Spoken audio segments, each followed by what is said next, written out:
तो गैर राज्य कारकों से चुनौती। एक नॉन स्टेट एक्टर कहते हैं इसे, एनएसए। ये डोभाल वाला एन से मत समझ लेना, नेशनल सिक्योरिटी एडवाइजर। ये एनएसए वाला मत समझ, डोभाल वाला एन से मत समझ लेना। ये नॉन स्टेट एक्टर्स हैं, है ना, गैर राज्य कारक है। क्या होते हैं नॉन स्टेट एक्टर्स ना? नॉन स्टेट एक्टर्स का मतलब हो गया, गैर राज्य कारकों का मतलब हो गया कि ऐसे कारक जो राज्य के द्वारा नियंत्रित नहीं होते, जो राज्य के द्वारा कंट्रोल नहीं किए जाते, ऐसे कारकों को नॉन स्टेट एक्टर्स कहते हैं। ये आंतरिक सुरक्षा के लिए गंभीर चुनौतियां उत्पन्न करते रहे हैं।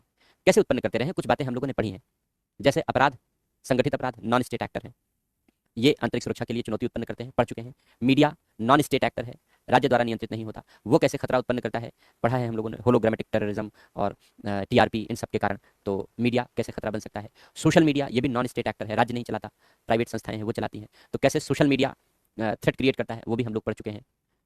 तो ये सब नॉन स्टेट एक्टर हैं। इसके अलावा नॉन स्टेट एक्टर जैसे समाज के बुद्धिजीवी वर्ग, आम नागरिक, सामान्य नागरिक और बुद्धिजीवी वर्ग, ये भी नॉन स्टेट एक्टर हैं जो आंतरिक सुरक्षा के लिए खतरा उत्पन्न करते हैं। जैसे अर्बन नक्सली, पढ़ा है, अर्बन नक्सली नॉन स्टेट एक्टर है, अर्बन नक्सली। या जो सामान्य नागरिक हैं, जो जागरूकता प्रभावी तरीके से जागरूकता का प्रदर्शन नहीं करते, तो वे सब भूमिका निभाते हैं नॉन स्टेट एक्टर्स के रूप में। Sleeper cells, sleeper cells, overground workers non state actor है। जब हम लोगों ने आतंकवाद पढ़ा था तो वहां हमने स्लीपर सेल्स और ओवरग्राउंड वर्कर्स की चर्चा की है। प्रॉक्सी ऑर्गेनाइजेशंस, आतंकी संगठन, उग्रवादी संगठन, ये सब नॉन स्टेट एक्टर्स हैं और ये सब आंतरिक सुरक्षा के लिए खतरा उत्पन्न करते हैं। हालांकि ये सब निगेटिव प्रवृत्तियों वाले नॉन स्टेट एक्टर हैं। जो पॉजिटिव प्रवृत्तियों वाले नॉन स्टेट एक्टर हैं वो है एनजीओ, गैर सरकारी संगठन। और एनजीओ भी कभी कभी आंतरिक सुरक्षा के लिए खतरा उत्पन्न करते हैं। जैसे विदेशों से धन प्राप्त होता है, एनजीओ को फॉरेन फंडिंग होती है, और विदेशों से जो धन प्राप्त होता है उसे वे कभी कभी धन शोधन में इस्तेमाल करते हैं। शेल एनजीओ लिखा है हम लोगों ने, मनी लॉन्ड्रिंग में, तो धन शोधन में प्रयोग होता है, इसलिए धन शोधन का पैसा अपराधियों आतंकियों के पास जाएगा, वो खतरा उत्पन्न हो सकता है। दूसरी बात, हमारी इंटेलिजेंस ब्यूरो ने यह रिपोर्ट दी है कि कुछ एनजीओ ऐसे हैं जो भारत विरोधी गतिविधियों में संलग्न रहे हैं, विकास और सुरक्षा दोनों का विरोध करने में संलग्न रहे हैं। जैसे कुछ एनजीओ ऐसे हैं जो मानवाधिकार के नाम पर आतंकवादियों का बचाव करते हैं, उनके मानवाधिकार का मुद्दा उठाते हैं। कुछ एनजीओ ऐसे हैं जो मानवाधिकारों के नाम पर वाम उग्रवाद के मानवाधिकारों का, वाम उग्रवादियों के मानवाधिकारों का मुद्दा उठाते हैं और उनका बचाव करते हैं अथवा उन तक सहायता पहुंचाने का कार्य करते हैं मानवाधिकारों के नाम पर। तो ये सब नॉन स्टेट एक्टर्स हैं जो विगत वर्षों में सुरक्षा को क्षति पहुंचाते रहे हैं, आंतरिक सुरक्षा को चुनौती पहुंचाते रहे हैं। तो लिखो नॉन स्टेट एक्टर्स के बारे में छोटी छोटी सी बातें हैं। अभी देखो आईएसआईएस के 6 आतंकी पकड़े गए, भारत में आतंकी हमला करने की नियत से प्रवेश किया था उन्होंने। लेकिन अब हमारी जो इंटेलिजेंस है और हमारी जो सुरक्षा एजेंसियां हैं वो इतनी चुस्त दुरुस्त हैं कि इस तरीके की किसी भी तरीके की कोशिश को तुरंत आइडेंटिफाई कर लिया जा रहा है और उन्हें पकड़ लिया जा रहा है। तो अभी 6 आतंकी पकड़े गए हैं जो आईएसआईएस के आतंकी हैं। आईएसआईएस का मॉड्यूल है जो भारत में सक्रिय था, चिंता की बात है। तो ये भी नॉन स्टेट एक्टर है, भाई भारत के नागरिक हैं और आईएसआईएस के लिए काम कर रहे हैं, ये तो चिंता की बात है। इसको भी हम लोग लिख चुके हैं। तो लिखो नॉन स्टेट एक्टर के बारे में लिख लेते हैं। तो अब तक जितना पढ़ा है वही सारा कलेक्शन है नॉन स्टेट एक्टर एक तरीके का, लेकिन एक साथ इसको लिख लेते हैं। लिखो आंतरिक सुरक्षा को चुनौती पहुंचाने में विगत वर्षों में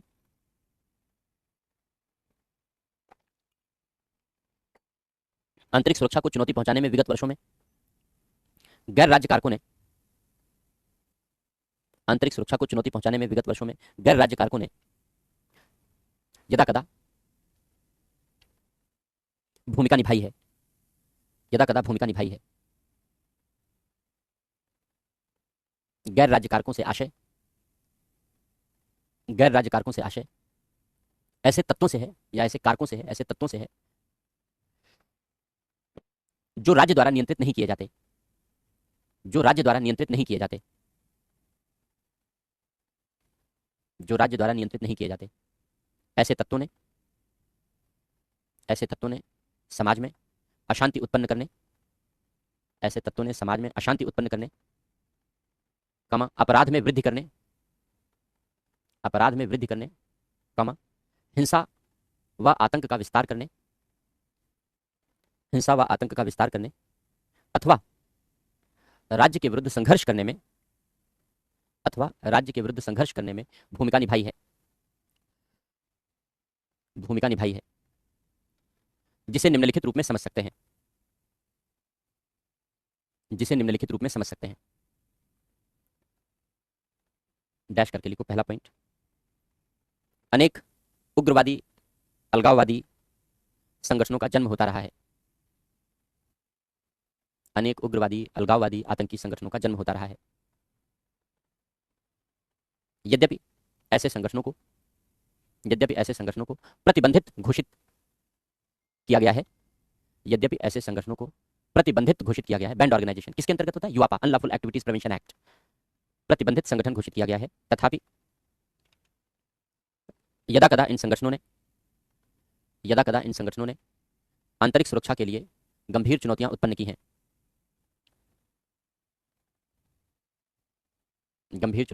हैं, जैसे सीपीआईएम, उल्फा, वह कोई भी एग्जाम्पल लिख सकते हो, बहुत सारे हैं। कम्युनिस्ट पार्टी ऑफ इंडिया, माओवादी, सीपीआईएम, उल्फा, एनएससीएन, कई सारे हैं। अगला लिखो, भारत की इंटेलिजेंस ब्यूरो ने, खुफिया एजेंसी ने अपनी रिपोर्ट में यह वर्णित किया कि कुछ भारत में कार्य करने वाले कुछ एनजीओ, गैर सरकारी संगठन, विदेशों से धन प्राप्त करते हैं, और आंतरिक सुरक्षा को चुनौती पहुंचाने वाले तत्वों की प्रायः सहायता करते हैं या यदा कदा सहायता करते हैं।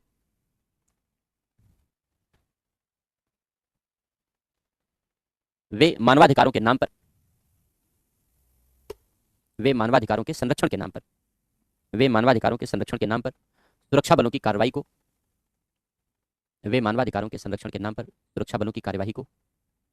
बाधित करने का प्रयत्न करते हैं, और परोक्ष रूप से आंतरिक सुरक्षा को चुनौती पहुंचाने वाले तत्वों की सहायता करते हैं,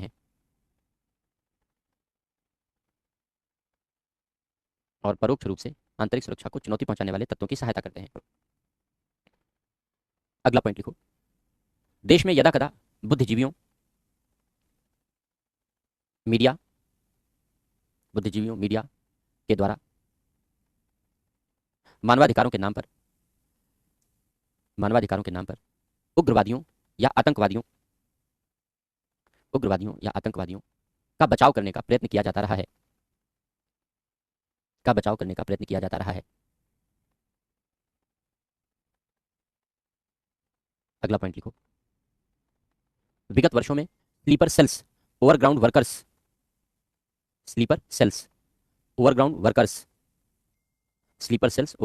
के नेटवर्क विद्यमान रहे हैं, जो आतंकी गतिविधियों की सहायता करते हैं, आतंकी गतिविधियों में सहायक सिद्ध होते हैं। अगला पॉइंट लिखो, अपराध और संगठित अपराध पर अधिक प्रभावी नियंत्रण नहीं लग सका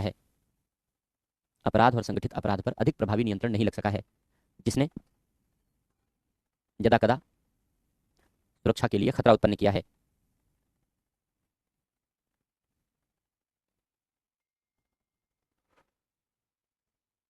अगला पॉइंट लिखो,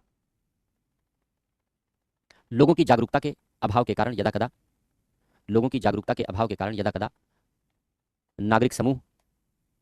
नागरिकों का समूह आंतरिक सुरक्षा को चुनौती पहुंचाने वाले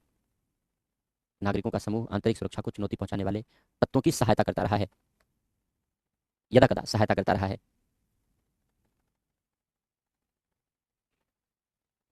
पैरा चेंज करके लिखो, ऐसे तत्वों की प्रकृति भिन्न भिन्न है, यानी गैर राज्य कारकों की प्रकृति भिन्न भिन्न है। अतः इन्हें नियंत्रित करने के लिए भिन्न भिन्न दृष्टिकोण अपनाने होंगे। जैसे संगठित अपराध के लिए अलग होगा, बुद्धिजीवियों के लिए अलग होगा, भिन्न भिन्न दृष्टिकोण अपनाने होंगे। किंतु यदि मूल्य आधारित शिक्षा, वैल्यू बेस्ड एजुकेशन, जन जागरूकता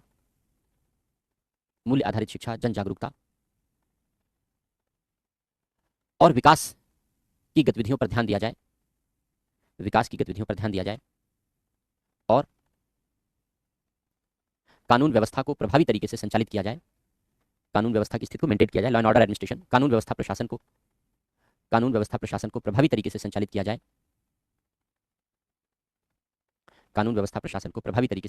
जाए, तो ऐसे तत्वों से उत्पन्न होने वाली चुनौतियों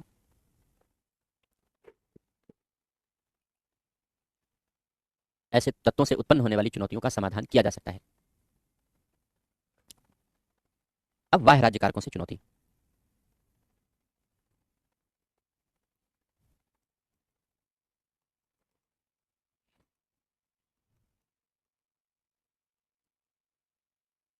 बाह्य राज्य का मतलब हो गया external state, external state actors.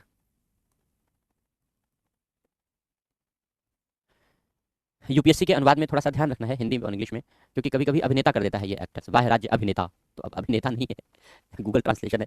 UPSC को क्या बताएं, अकल नहीं आती यूपीएससी को, कभी कभी कहता है हम गूगल से ट्रांसलेशन नहीं कराते, तो कौन सा इंसान यहाँ एक्टर्स को अभिनेता लिखेगा, सबसे बड़ी समस्या ये है। तो ऐसे अनुवाद कराते हैं। लिबर्टी की अभी इस बार लिबर्टी को उदारवाद लिख दिया। लिबर्टी मतलब स्वतंत्रता, पढ़ा है हम लोगों ने, इक्वालिटी, लिबर्टी, जस्टिस, फ्रेटर्निटी, तो देशिका में है। तो इस बार पीएसआईआर में लिबर्टी की हिंदी उदारवाद लिख दिया, जबकि उदारवाद की इंग्लिश लिबरलिज्म होती है। लिबर्टी की हिंदी स्वतंत्रता है, इंग्लिश में लिबर्टी लिखा है, हिंदी में उदारवाद लिख दिया। तो यूपीएससी से थोड़ा सावधान रहना है अनुवाद को लेकर के। तो इसलिए याद आ गया, क्योंकि एक्टर्स की हिंदी इन्होंने अभिनेता भी लिखा है, अभिनेता भी लिखा है उन्होंने, इसी बार किया है अनुवाद में, इसलिए मैंने आपको बता दिया। तो external state actor, external state actor का मतलब क्या होता है, एक्सटर्नल स्टेट एक्टर का मतलब होता है दूसरे देश। बाह्य राज्य, राज्य मतलब अपना देश, और एक्सटर्नल मतलब बाहरी, तो बाहरी राज्य यानी दूसरे देश। तो दूसरे देश हमारी आंतरिक सुरक्षा को कैसे डैमेज करते हैं, आंतरिक सुरक्षा को कैसे चुनौती पहुंचाते हैं। कैसे चुनौती पहुंचाते हैं, इससे पहले ये जानना जरूरी है क्यों पहुंचाते हैं, चुनौती क्यों पहुंचाते हैं, क्या उनका इंटरेस्ट है, क्यों वे दूसरे देशों के काम में टांगे अड़ाते हैं, वहां इंटरनल सिक्योरिटी को थ्रेट क्रिएट करते हैं। तो क्या रीजन है, कई सारे रीजन है इसके पहले, इसके लिए पहली बात, दूसरे देशों में वे आर्थिक अस्थिरता उत्पन्न करना चाहते हैं, क्योंकि अगर संगठित अपराध बढ़ेगा, ड्रग का कारोबार, हथियारों का कारोबार, नकली नोटों का कारोबार बढ़ेगा, तो आर्थिक अस्थिरता आएगी। तो दूसरे देशों में आर्थिक अस्थिरता फैलाना चाहते हैं, या दूसरे देशों में आर्थिक संसाधनों पर नियंत्रण करना चाहते हैं, जैसे चीन नेपाल में करना चाहता है, अमेरिका ने पाकिस्तान में करना चाहता है, क्योंकि पाकिस्तान के सेनाध्यक्ष ने कह दिया हमारे यहाँ बहुत तेल है, अभी निकला नहीं है, तो अमेरिका ने कहा अच्छा कहाँ है, लाओ हम निकालते हैं। तो फिलहाल इस समय अमेरिका का तेल निकला हुआ है खुद, वो दूसरों का तेल क्या निकालेगा, टैरिफ के चक्कर में खुद फंस चुके हैं ट्रंप, और खुद की हालत खराब है। और वहाँ के उपराष्ट्रपति ने यहाँ तक बयान दे दिया कि अगर राष्ट्रपति बनने का मौका मिलता है, यानी राष्ट्रपति का पद संभालने का मौका मिलता है, तो मैं तैयार बैठा हूँ। खूब चर्चा हुई इसकी न्यूज़पेपर में कि क्या मतलब ट्रंप को हटाने वाले हैं, या ट्रंप बीमार हैं, या ट्रंप मरने वाले हैं, बहुत सारी चर्चाएं शुरू हो गई, क्योंकि कोई उपराष्ट्रपति ये डिक्लेयर कर दे कि मैं अब तैयार हूँ, मैं राष्ट्रपति का पद ले सकता हूँ। तो इस समय वो खुद ही घिर गए हैं अपनी अंदरूनी राजनीति में, अपने कुटिल दुष्चक्र में। एनीवे, तो कोई देश दूसरे देश में आर्थिक अस्थिरता फैलाना चाहता है, किसी दूसरे देश के आर्थिक संसाधनों पर नियंत्रण करना चाहता है, कब्जा करना चाहता है। कोई देश दूसरे देशों में राजनीतिक अस्थिरता फैलाना चाहता है, क्रांति करवाना चाहता है, सत्ता पलट करना चाहता है, गृह युद्ध करवाना चाहता है। इससे उसको क्या मिलेगा, सुकून। जैसे पाकिस्तान भारत में आतंक फैलाता है, इससे पाकिस्तान को क्या हासिल है, एक बार दिमाग लगा के अगर सोच कर देखो, तर्क के आधार पर सोच कर देखो कि इससे पाकिस्तान को क्या हासिल हो रहा है। नंबर 1 बदनामी पूरे विश्व में, नंबर 2 चारों तरफ से गालियां, नंबर 3 आर्थिक बदहाली। यही सब तो है पाकिस्तान का, यही सब हासिल है, यही उसके परिणाम है, लेकिन फिर भी कर रहा है, क्यों, दिमागी फितरत, सुकून, उनको इसी में सुकून मिलता है। उनको लगता है यही हमारी, हमारे देश में सरकार चलाने का मतलब यही होता है कि अपने देश के लोगों का ध्यान न दो, दूसरे देश के लोगों का ध्यान दो, कि उनको नष्ट कैसे किया जाए, अपने देश के लोगों का विकास करने के बजाय दूसरे के नष्ट होने पर ध्यान दो। तो इसको पाकिस्तान की राजनीति कहते हैं। पाकिस्तान की राजनीति का मतलब यही है। तो दूसरे देशों में सत्ता की अस्थिरता उत्पन्न करना, जैसे अभी नेपाल में हुआ, जंजी समझ में नहीं आया जंजियों को, और जंजी दुष्चक्र में फंस गए, बेचारे बहुत सारे मारे गए। इससे कम हिंसात्मक रूप अपना कर भी सत्ता बदली जा सकती थी, इतना हिंसा करने की जरूरत नहीं थी, क्योंकि इतना हिंसा करके खुद को ही पीछे लेकर चले गए। उच्चतम न्यायालय जला दिया, सारी फाइलें जो न्याय के इंतजार में हैं जल गई, राख हो गई, अब उतने लोगों को न्याय नहीं मिलेगा। संसद जला दी गई, प्रधानमंत्री कार्यालय जला दिया गया। तो नुकसान तो खुद ही होना है, नुकसान स्वयं का ही होना है इतनी हिंसा करके। लेकिन जंजी हैं, जिनजैंग है पूरी तरीके से, अनावश्यक जोश बहुत है, सदुपयोग करने के बजाय दुरुपयोग कर बैठे, नुकसान उठा बैठे, लेकिन बाहरी ताकतों का हाथ है। तो अ, दूसरे देश सत्ता को अस्थिर करना चाहते हैं, जैसे बांग्लादेश में देखो सत्ता को अस्थिर करने की कोशिश की गई, भारत में सत्ता को अस्थिर करना चाहते हैं, इसीलिए अमेरिका में बैठ करके ज्ञान दिया जाता है कि भारत में लोकतंत्र खतरे में है, वहां रेशियल हिंसा हो रही है, वो नहीं खतरे में है, हम खतरे में हैं। हमारे यहाँ लोकतंत्र खतरे में है, और हमारे यहाँ लोकतंत्र खतरे में है, चिंता उनको है, वहां से बैठकर चिंता कर रहे हैं। जबकि भारत के लोग चुनाव में हिस्सेदारी लेकर के सरकार चुन रहे हैं, सब कुछ अच्छा चल रहा है, फिर भी लोकतंत्र खतरे में है। नैरेटिव, नैरेटिव जिससे सत्ता बदली जा सके, सत्ता परिवर्तन किया जा सके, सत्ता को अस्थिर किया जा सके। जो बड़े देश हैं, विकसित देश हैं, या जो प्रभावशाली देश हैं, वो अपने मर्जी के प्रधानमंत्री बनवा सकें, अपने मर्जी के राष्ट्रपति बनवा सकें, जिससे कोई भी देश उनका राजनीतिक गुलाम बन जाए। इसलिए सत्ता परिवर्तन करने के लिए, इसलिए राजनीतिक अस्थिरता पैदा करने के लिए, इसलिए राजनीतिक संकट पैदा करने के लिए इस तरीके की घटनाएं की जाती हैं। जहां ये घटना नहीं हो पाती, वहां गृह युद्ध करा दिया जाता है, जैसे म्यांमार। म्यांमार गृह युद्ध की चपेट में है। सेना और जो तमाम तरीके के अन्य गुट हैं नागरिकों के, उनके बीच लगातार हिंसा हो रही है। तो ये सब कुछ प्रोवोक किया जाता है, होता नहीं है, कराया जाता है, उकसाया जाता है। दूसरे राज्यों की भूमिका होती है। भारत में कुकी मेइतेई संघर्ष, इसीलिए भारत सरकार के गृह मंत्रालय ने तुरंत एफएमआर, फ्री मूवमेंट रिजीम, रद्द कर दिया, जो हम लोगों ने पढ़ा था पढ़ते समय। एफएमआर रद्द कर दिया और ये तय किया कि अब म्यांमार की बाउंड्री पर भी हम कटीले तार लगाएंगे, क्योंकि कुकी इधर भी रहते हैं, उधर भी रहते हैं, म्यांमार में भी रहते हैं। तो खुली बाउंड्रीज है, इसके माध्यम से बड़े पैमाने पर हथियार सप्लाई हुए, मदद की गई। जो पाकिस्तान के आतंकी संगठन है, आईएसआई है, चीन है, सबने इंटरेस्ट लिया और सबने ये कोशिश की कि कुकी और मेइतेई के बीच हमला कमजोर न पड़ने पाए, संघर्ष कमजोर न पड़ने पाए। तो अंतर्राष्ट्रीय ताकतों ने यहां भी भूमिका निभाई मेइतेई और कुकी के बीच संघर्ष में। अभी आपने देखा होगा कुछ दिन पहले, जो बांग्लादेश का केयर टेकर प्राइम मिनिस्टर है यूनुस, उसने चीन से कहा कि तुम बांग्लादेश आओ और भारत की सीमा के नजदीक और भारत की सीमा के नजदीक एक एयरबेस मेंटेन करते हैं, जिससे भारत के चिकन नेक पर हम कंट्रोल कर सकते हैं। तो भारत के चिकन नेक को कंट्रोल करने के लिए बांग्लादेश ने साजिश रचनी शुरू की चीन के सहयोग से। हालांकि बांग्लादेश इस उद्देश्य में कामयाब नहीं हुआ, क्योंकि भारत का कूटनीतिक दबाव बहुत तेजी से था, हमारा डिप्लोमेटिक प्रेशर बहुत स्ट्रांग था, इसलिए बांग्लादेश इस साजिश में कामयाब नहीं हुआ। लेकिन बांग्लादेश ने कोशिश की कि हमारे चिकन नेक को अस्थिर किया जाए। तो इस प्रकार की जो एक्टिविटीज़ हैं, इस प्रकार की जो गतिविधियां हैं, ये एक्सटर्नल स्टेट एक्टर को प्रोवोक करती हैं, वह राज्य कारकों को प्रोवोक करती हैं, जिससे देश में अस्थिरता और आंतरिक सुरक्षा के लिए खतरा उत्पन्न किया जा सके।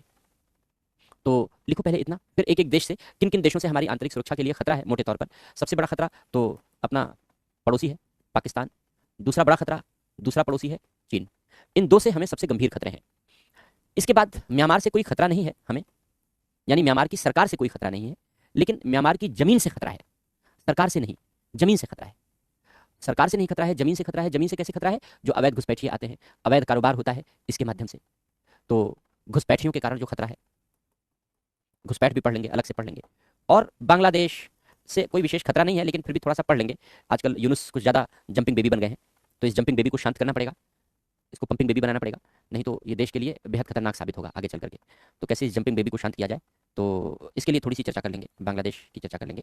और बाकी नेपाल से कोई विशेष खतरा नहीं है, लेकिन नेपाल में अस्थिरता आई है, जंजी लेकर आया है, तो जरूर पढ़ेंगे।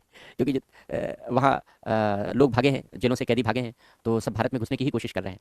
हालांकि कुछ एक को हमारे एसएसबी ने पकड़ लिया है और नेपाल की पुलिस को सौंप दिया है, कुछ ने खुद सरेंडर कर दिया है।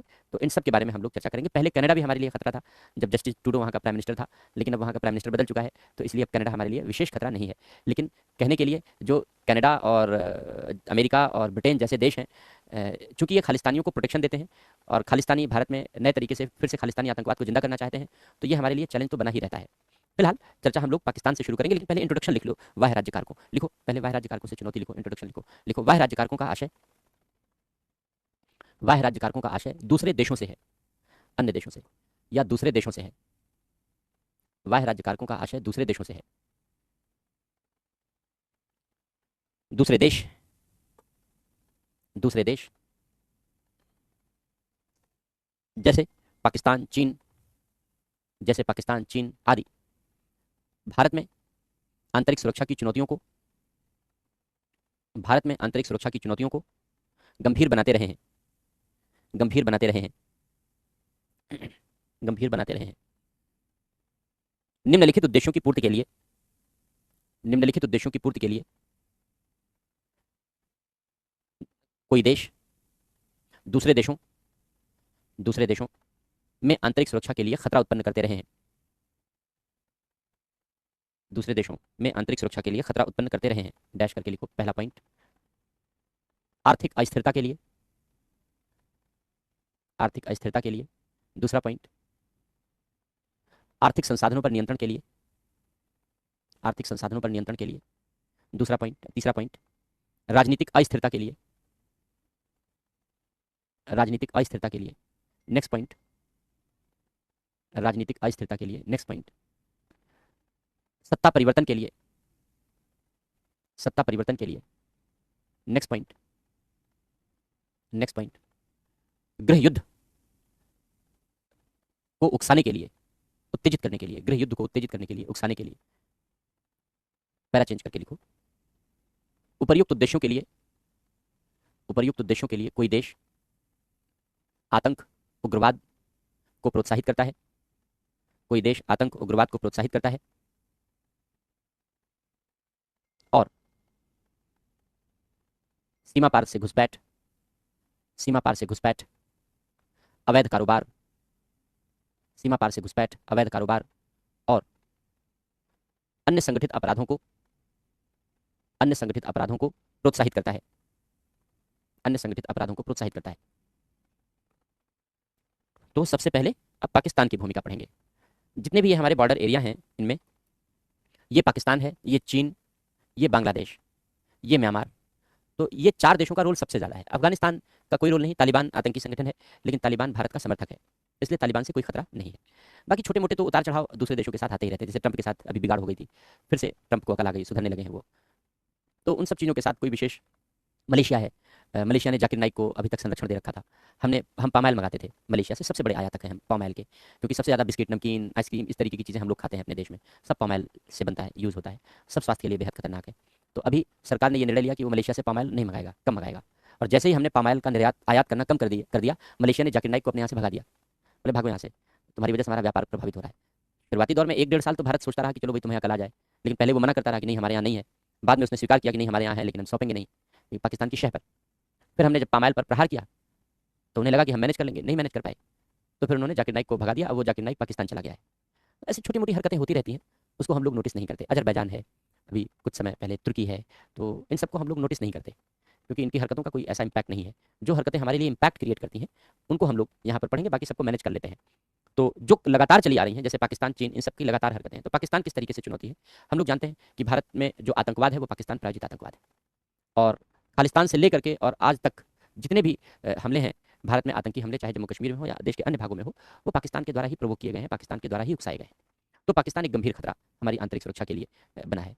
इसके अलावा सीमा पार से होने वाली अवैध घुसपैठ, सीमा पार से होने वाली ड्रग तस्करी, बड़े पैमाने पर ड्रग की तस्करी पाकिस्तान करता है। पहले सीमा से करता था, सीमा पार से घुसपैठ कराता था, अब सीमा की चाक चौबंद व्यवस्था हो गई, इलेक्ट्रॉनिक मॉनिटरिंग हो गई, तो फिर ड्रोन से कराता है। प्रतिवर्ष पंजाब में 300-400 ड्रोन आते हैं जो हमारे सुरक्षा बलों ने पकड़े हैं, खेतों में गिरे रहते हैं।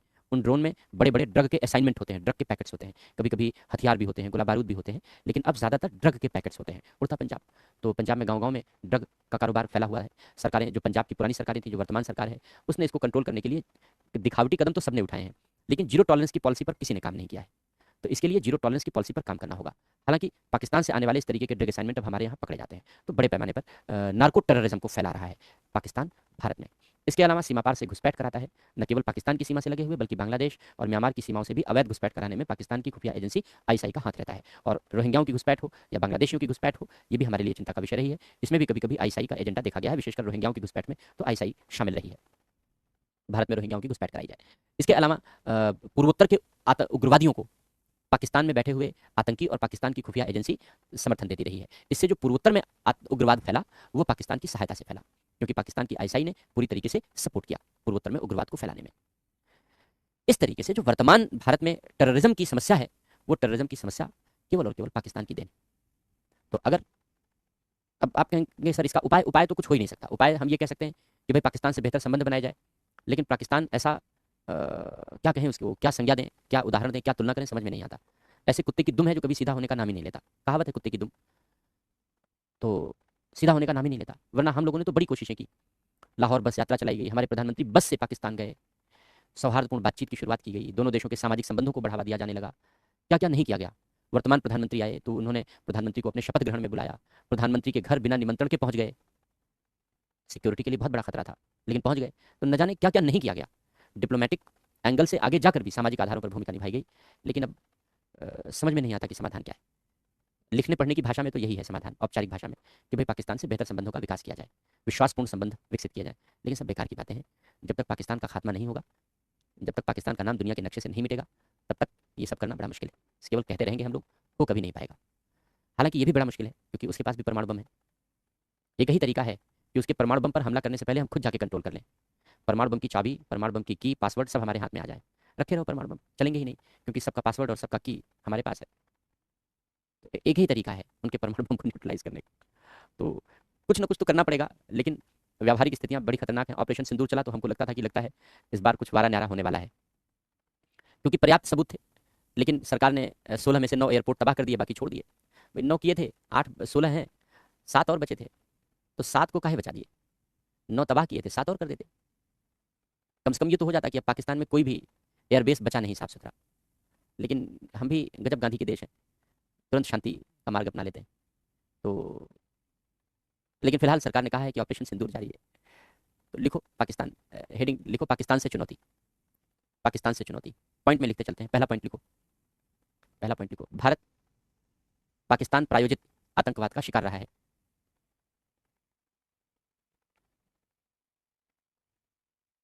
भारत पाकिस्तान प्रायोजित आतंकवाद का शिकार रहा है। भारत में खालिस्तानी आतंकवाद से लेकर, भारत में खालिस्तानी आतंकवाद से लेकर वर्तमान समय में, खालिस्तानी आतंकवाद से लेकर वर्तमान समय में जम्मू कश्मीर में आतंक तक, जम्मू कश्मीर में आतंक तक समस्त आतंकी गतिविधियों को, समस्त आतंकी गतिविधियों को प्रोत्साहित करने का कार्य, समस्त आतंकी गतिविधियों को प्रोत्साहित करने का कार्य पाकिस्तान के द्वारा किया जाता रहा है, पाकिस्तान के द्वारा किया जाता रहा है। रिमोट कंट्रोल टेररिज्म के माध्यम से, remote control terrorism, remote control terrorism के माध्यम से भारत में आतंकी हमले कराए जाते रहे हैं, भारत में आतंकी हमले कराए जाते रहे हैं।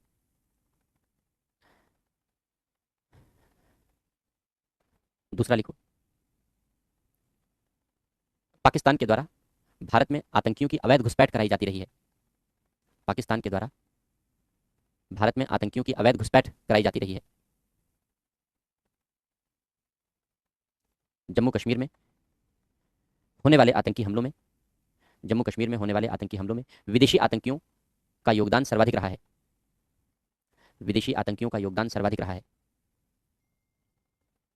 अगला पॉइंट लिखो, पूर्वोत्तर राज्यों में, पूर्वोत्तर राज्यों में उग्रवादी संगठनों, पूर्वोत्तर के राज्यों में उग्रवादी संगठनों की सहायता, उग्रवादी संगठनों की सहायता पाकिस्तान की खुफिया एजेंसी और पाकिस्तान की खुफिया एजेंसी और पाकिस्तान स्थित आतंकी संगठनों के द्वारा, पाकिस्तान के खुफिया एजेंसी और पाकिस्तान स्थित आतंकी संगठनों के द्वारा की जाती रही है, की जाती रही है। जिसने पूर्वोत्तर में उग्रवाद को बढ़ावा दिया है, जिसने पूर्वोत्तर में उग्रवाद को बढ़ावा दिया है, पैसे और हथियार दोनों से मदद होती रही है, पैसे और हथियार दोनों से।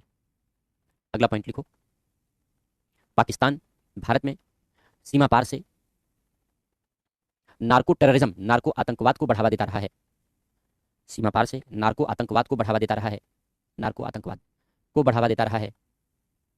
और बड़े पैमाने पर, और बड़े पैमाने पर भारत में ड्रग की तस्करी, और बड़े पैमाने पर भारत में ड्रग की तस्करी जैसी घटनाओं को अंजाम देता है, या भारत में ड्रग की तस्करी कराता है, भारत में ड्रग की तस्करी कराता है। प्रतिवर्ष, प्रतिवर्ष पंजाब में, प्रतिवर्ष पंजाब में पाकिस्तान से आए हुए ड्रोन, पाकिस्तान से, प्रतिवर्ष पंजाब में पाकिस्तान से आए हुए ड्रोन कब्जे में लिए जाते हैं, कैप्चर किए जाते हैं, कब्जे में लिए जाते हैं, जिनके द्वारा ड्रग के पैकेट्स भेजे गए होते हैं, ड्रग के असाइनमेंट या ड्रग के पैकेट्स भेजे गए होते हैं। अगला पॉइंट, पाकिस्तान भारत में संगठित अपराध, पाकिस्तान भारत में संगठित अपराध जैसे हथियारों की तस्करी, नकली नोटों के कारोबार आदि को बढ़ावा देता है, हथियारों की तस्करी, नकली नोटों का कारोबार आदि को बढ़ावा देता है। जब डिमोनेटाइजेशन हुआ था, नोटबंदी 2016 में, तो हमारी इंटेल ने इंफॉर्मेशन दी थी कि पाकिस्तान ने बड़े पैमाने पर 500 और 1000 की नोटें छपवाई हैं, बड़े पैमाने पर छपवाई हैं, और उन नोटों को भारत के मार्केट में उतारने की तैयारी है। बहुत बड़े पैमाने पर छापे गए थे नोट्स पाकिस्तान में, और भारत में उन्हें उतारने की तैयारी, यानी हमारी अर्थव्यवस्था को डिरेल करने की पूरी कोशिश थी, क्योंकि बहुत तेजी से आगे बढ़ रहे थे, शुरुआत की थी आगे बढ़ने की। सरकार ने डिमोनेटाइजेशन ला दिया, नोटबंदी कर दी, सारी नोट बंद हो गई। जितनी उन्होंने छाप रखी थी, खूब छपवाया था, कीमत भी मुझे पता थी, दिमाग से उतर गई। हजारों करोड़ रुपए के नोट थे, हजारों करोड़ रुपए के नोट थे जो भारतीय मार्केट में एंट्री कराने थे, नकली 500 के, नकली 1000 के नोट। सब पे पानी फिर गया, जितना पैसा उन्होंने खर्च किया था सब बेकार हो गया नोटबंदी के कारण, क्योंकि पुरानी सारी नोट ही बंद हो गई, अब 500 1000 सारी नोट ही बंद हो गई। तो पाकिस्तान के मंसूबों पर बहुत करारा प्रहार पड़ा इसमें। इसी के बाद तो फिर वो बौखलाया था, फिर उसने उरी हमला और फिर तमाम हमला इसने करना शुरू किया, तो फिर हमने फिर स्ट्राइक वगैरह करनी शुरू की। तो ये पाकिस्तान की भूमिका है। अब पाकिस्तान के बाद फिर हम लोग चीन, म्यांमार, इन सब की भूमिका पढ़ेंगे। तो समय खत्म होने की ओर है, 4-5 मिनट बचे हैं, तो इसलिए मंडे पढ़ेंगे बाकी के विषय में। कुछ पूछना चाहो तो पूछ सकते हो।